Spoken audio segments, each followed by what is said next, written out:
चलिए अब हम आगे बढ़ रहे हैं। जैसा कि आप लोग जानते ही हैं कि हमारा टॉपिक है, क्या है टॉपिक? अधिगम के साधन। तो अधिगम के साधन 3 है हमने बताए, अधिगम अदा, अधिगम प्रक्रिया और अधिगम प्रदा। तो अधिगम अदा को हम इनपुट्स कह रहे हैं, अधिगम प्रक्रिया को हम प्रोसेस कह रहे हैं और एक तरह से अधिगम प्रदा को हम आउटपुट्स कह रहे हैं। जैसे मैंने कंप्यूटर का एग्जांपल दिया, आप लोग को याद रखना है। तो सबसे पहले हम जो है डिस्कस करने वाले एक तरह से अधिगम अदा क्या है। ओके, अब अधिगम अदा क्या है? तो जैसा कि आप लोग जानते ही हैं कि कंप्यूटर में तो इनपुट्स के रूप में उसका कीबोर्ड है, लेकिन हमारे लिए कीबोर्ड क्या है? मनुष्य के लिए या जो बालक है जो सीखता है उसके लिए कीबोर्ड क्या है? वो किसके माध्यम से जो है विषय का ज्ञान ग्रहण करता है। ओके, ये हमारे लिए जानना आवश्यक है। तो बच्चा जब जन्म लेता है तो उसमें जन्मजात शक्तियां होती है, लेकिन उन्हीं जन्मजात शक्तियों के द्वारा वो सब कुछ सीख लेता है, ये कहना गलत होगा। तो फिर बालक कैसे सीखता है? वह तो बालक वातावरण में आने के बाद, जन्म के बाद वातावरण मिलता है उसे, అంటే ఒక पर्यावरण ఏంటంటే అతనికి లభిస్తుంది। उस वातावरण में आने के बाद बालक जो है क्या है, वातावरण के साथ विभिन्न क्रिया प्रतिक्रिया अनुक्रिया करता है। तो इसी अंतः क्रिया के द्वारा, मतलब अंतः क्रिया का मतलब पर्यावरण और जो है वातावरण और जो है बालक के बीच में जो है जो संबंध बढ़ता है उसे ही हम अंतः क्रिया कहते हैं। उस अंतः क्रिया के माध्यम से वो जो है वातावरण का ज्ञान प्राप्त करता है, लेकिन वो ज्ञान को कैसे ग्रहण करता है ये हमारे लिए जरूरी है। तो हमने बताया कि मनुष्य का बालक केवल जो जन्म लेने मतलब जन्म से उसे जो शक्तियां मिलती है उससे ही सब कुछ सीख लेता है, ये कहना असंभव है। लेकिन जन्म के बाद वातावरण में आकर वो अपनी जन्मजात शक्तियों के माध्यम से जो है बहुत कुछ ज्ञान प्राप्त करता है। तो ये ज्ञान कैसे प्राप्त करता है? तो बालक या मनुष्य के ज्ञान के द्वार क्या है, इस प्रश्न का उत्तर हमें इसे मिलने वाला है। तो हम यही देख रहे हैं कि मनुष्य के ज्ञान के द्वार, मनुष्य के ज्ञान के द्वार, ज्ञान मतलब नॉलेज, ज्ञान के द्वार, द्वार मतलब दरवाजा, क्या है? हमारी ज्ञानेंद्रिया है। क्या है? हमारी ज्ञानेंद्रिया, ध्यान रखिए। तो मनुष्य के ज्ञान के द्वार क्या है? ज्ञानेंद्रिया है, और यही ज्ञानेंद्रिया अधिगम अदा के रूप में हमें सहायक होते हैं, हेल्प చేస్తాయి। ఓకే, బాలుడు పుట్టుకతో కొన్ని ఏంటంటే శక్తి సామర్థ్యాలు ఉంటాయి, కానీ అవే సామర్థ్యాల ద్వారానే జీవితాంతం ఏంటంటే నేర్చుకోగలుగుతాడని అనే భావన అనేది అది కరెక్ట్ కాదు। మరి ఎలా అంటే वातावरणంలో వచ్చిన తర్వాత वातावरण के साथ अंतःक्रिया करके वो नई नई चीजों को सीखता है, ज्ञान प्राप्त करता है। तो वातावरण का ज्ञान कैसे प्राप्त करता है? वातावरण का ज्ञान प्राप्त करने के लिए उसको क्या सहायता करते हैं? तो वातावरण का ज्ञान प्राप्त करने के लिए उसको मनुष्य को जो सहायता प्रदान करते हैं वो क्या है? उसकी ज्ञानेंद्रिया, सेंस ऑर्गन्स, जिसे हम संवेदनाएं भी कहते हैं। ओके, तो ये संवेदनाएं, ये ज्ञानेंद्रिया कितनी है? तो ये पूरे जो है 5 है, आप जानते हैं। एक है दृष्टि, दूसरा है एक तरह से श्रवण, तीसरा है स्पर्श, चौथा है घ्राण, पांचवा है एक तरह से आप लोग के लिए यहां पर स्वाद। इसको ही हम आंख कहते हैं सामान्य शब्दों में, इसको सुनना, कान, इसको त्वचा, और ये जो है किससे होता है? घ्राण, सूंघना, नाक, और ये स्वाद जो है रुचि, जीभ, इस तरह से। तो ये हमारी 5 इंद्रियां हैं। 5 इंद्रियों के माध्यम से हम वातावरण का ज्ञान पहले लेते हैं, है ना? वातावरण का ज्ञान हमें मिलता है। तो इसलिए मनुष्य के ज्ञान के द्वार क्या है? ज्ञानेंद्रिया है, और यही ज्ञानेंद्रिया ही हमारी क्या है? एक तरह से हमारे अधिगम अदा है। ओके ना। जैसे कंप्यूटर के लिए अधिगम अदा क्या है, उसका कीबोर्ड है, तो मनुष्य के लिए या बालक के लिए कक्षा में सीखते समय ज्ञान को स्वीकार करने के लिए, एक्सेप्टेंसी के लिए, ज्ञान को देखकर, ज्ञान को जो है सुनकर, ज्ञान को जो है एक तरह से अनुभव करके जो वो लेता है, वो ज्ञानेंद्रियों के माध्यम से ही लेता है। तो इसलिए मनुष्य के ज्ञान के द्वार ज्ञानेंद्रिय है और ये 5 है। तो आपको ये और एक बात बताना चाहता हूं कि मनुष्य जो है सबसे ज्यादा जो सीखता है वो दृष्टि से, देखकर सीखता है। तो 75% जो सीखना होता है, जो ज्ञान हमें मिलता है, वो किसके माध्यम से, किसकी सहायता से हम जो ग्रहण करते हैं, दृष्टि के माध्यम से, देख कर जो है प्राप्त करते हैं। उसके बाद दूसरा स्थान है इसका 13%, उसके बाद तीसरा स्थान है इसका 6%, इसके बाद इसका 3% और इसका 3%। इस तरह से सबसे ज्यादा जो परसेंटेज है, मतलब ज्ञान हम किसके माध्यम से सबसे ज्यादा जो है एक तरह से ग्रहण करते हैं, तो वो है दृष्टि के माध्यम से, देखकर, उसके बाद सुनकर, उसके बाद जो है क्या है स्पर्श करके, उसके बाद बात में आते हैं। तो आप लोगों को परीक्षा में इस पर जो है प्रश्न बन सकता है कि मनुष्य के मतलब जो है अधिगम अदा मतलब मनुष्य के लिए क्या है। तो मनुष्य के लिए अधिगम अदा उसकी ज्ञानेंद्रिय है. జ్ఞానేంద్రియాల మాధ్యం ద్వారానే ఏంటంటే జ్ఞానేంద్రియాల ద్వారానే ఏంటంటే బాలుడు క్లాస్ రూమ్ లో ఏంటంటే ఉపాధ్యాయుడు ఇచ్చే సమాచారాన్ని ఏంటంటే స్వీకరిస్తుంటాడు.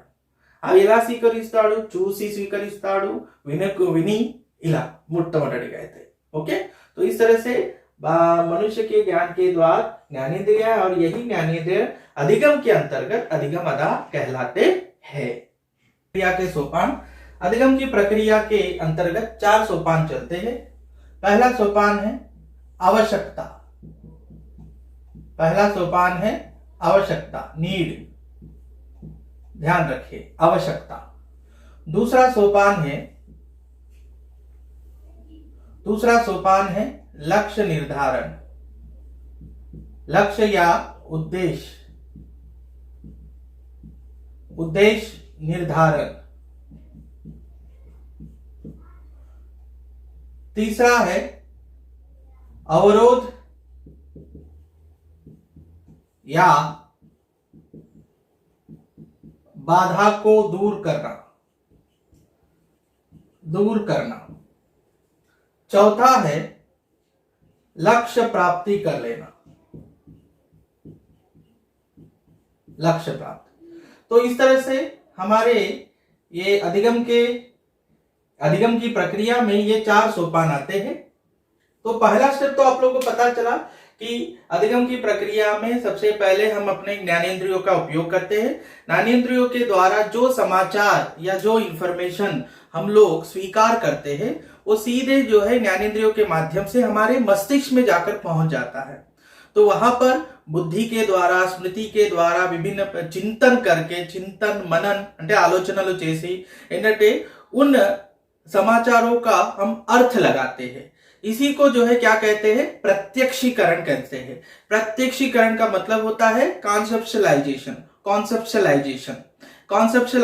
అంటే మీకు ప్రత్యక్షీకరణ అంటారు. అంటే ఏదైనా ఒక కాన్సెప్ట్ ని ఏంటంటే తెలుసుకోవడం, లేకపోతే ఏదైనా సమాచారంలో అర్థ అంటే దాని మీనింగ్ తెలుసుకోవడమే ప్రత్యక్షీకరణ అంటారు. ఆ ప్రత్యక్షీకరణ అనేది ఎక్కడ జరుగుతుంది? ఇక్కడ అధిగమ ప్రాసెస్ లో జరుగుతుంది. అందుకనే इसीलिए ये जो सेकंड स्टेप है हमारा, या फिर अधिगम अदा के बाद जो अधिगम प्रक्रिया है, ये बहुत ही सर्वाधिक प्रमुख है. ध्यान रखिए. तो ये अधिगम की जो प्रक्रिया है ये कितने सोपानों के आधार पर चलती है? तो 4 सोपानों पर. पहला सोपान है आवश्यकता, दूसरा सोपान है लक्ष्य या उद्देश्य निर्धारण, तीसरा सोपान है अवरोध या बाधा को दूर करना, और चौथा है एक तरह से लक्ष्य की प्राप्ति. ठीक है ना. तो आवश्यकता ध्यान रखना है. सबसे पहले हम आवश्यकता पर चर्चा करेंगे कि जब तक जो है बालक को क्यों सीख रहा है इसके बारे में आइडिया नहीं होगा, तब तक वो सीखेगा नहीं. तो वो सीखने की आवश्यकता अगर बालक को पता चल गई, सीखना क्यों हो रहा है, उसकी आवश्यकता क्यों है, ये पता चल गया, तो बालक जो है क्या करता है? शीघ्रता से सीखता है, जल्दी सीखता है. तो इसीलिए सीखने की प्रक्रिया में सबसे पहले जो है क्या है? आवश्यकता का निर्माण होना जरूरी है. ठीक है ना. आवश्यकता से सीखना जल्दी होता है। आवश्यकता से सीखना जल्दी होता है। इसलिए कक्षा में जब अध्यापक कोई पाठ पढ़ा रहा है तो सीधे सीधे पाठ की शुरुआत नहीं की जाती। सबसे पहले उस पाठ का एक प्रस्तावना निकाली जाती है।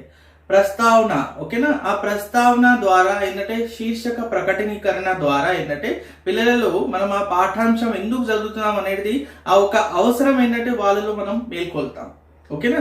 तो आवश्यकता का निर्माण जो है बच्चों में हम लोग शुरुआत में करते हैं। क्यों? क्योंकि तभी जो है सीखना बच्चों में जो है प्रारंभ हो जाता है।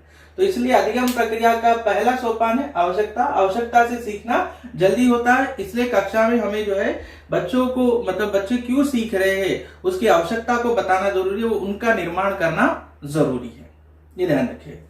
अब आवश्यकता निर्माण हो गई, तो आवश्यकता निर्माण हो गई, इसलिए आवश्यकता की पूर्ति के लिए विभिन्न मार्ग होते हैं, अलग अलग रास्ते होते हैं। उन रास्तों में से किसी एक रास्तों को चुनकर हमें क्या करना पड़ता है? लक्ष्य निर्धारण करना पड़ता है।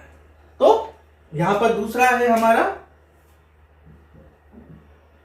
आवश्यकता की पूर्ति के लिए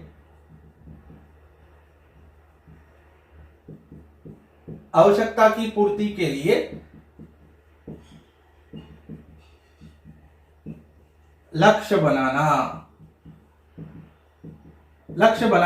जरूरी होता है। फिर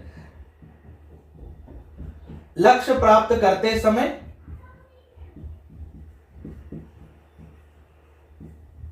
बाधाएं आती है,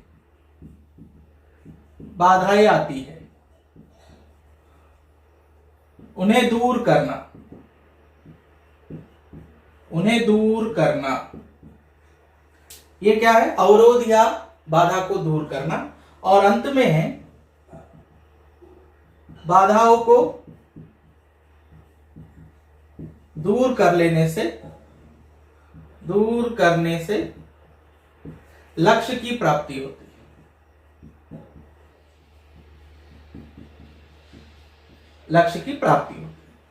तो इस तरह से हमारे 4 सोपान, मतलब ये अधिगम की प्रक्रिया में ये 4 सोपान जो चलते हैं। सबसे पहले आवश्यकता का निर्माण, आवश्यकताओं की पूर्ति के लिए लक्ष्य बनाना, फिर लक्ष्य को पूरा करने के लिए जो है लक्ष्य प्राप्ति में बाधाएं उत्पन्न होती है, उन बाधाओं को दूर करना। बाधाएं जैसे ही दूर हो जाती है हम किसको प्राप्त कर लेते हैं? लक्ष्य को प्राप्त कर लेते हैं। ओके ना। तो यहां पर मैं आप लोगों को एक उदाहरण बताना चाहूंगा, ये ध्यान रखिए। इस उदाहरणों को आप जो है एक तरह से ध्यान रखिए। उदाहरण क्या है? तो उदाहरण इसके लिए मैं बता रहा हूं उदाहरण। ओके, उदाहरण है एक पैसा कौवा था।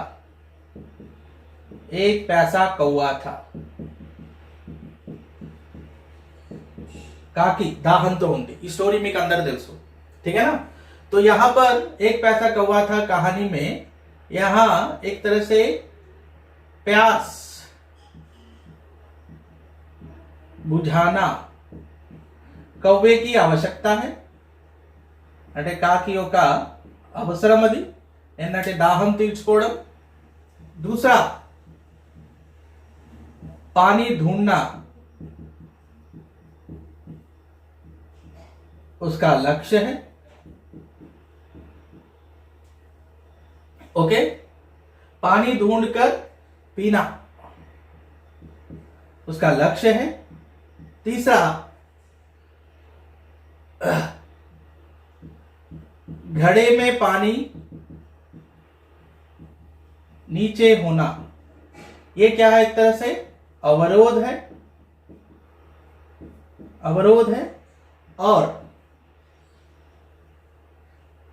फिर कंकड़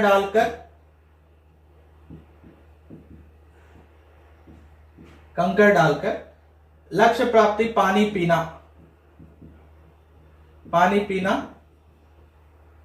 लक्ष्य प्राप्ति। तो इस अधिगम की प्रक्रिया के ये जो 4 सोपान हैं, ये हम इस एक उदाहरण के द्वारा जो है समझ सकते हैं। तो इस एक उदाहरण के द्वारा हमें पता चल रहा है कि एक पैसा कौवा था, एक पैसा कौवा था, ठीक है ना। तो उसको प्यास लगी थी, प्यास उसकी जो है क्या है, एक तरह की आवश्यकता है।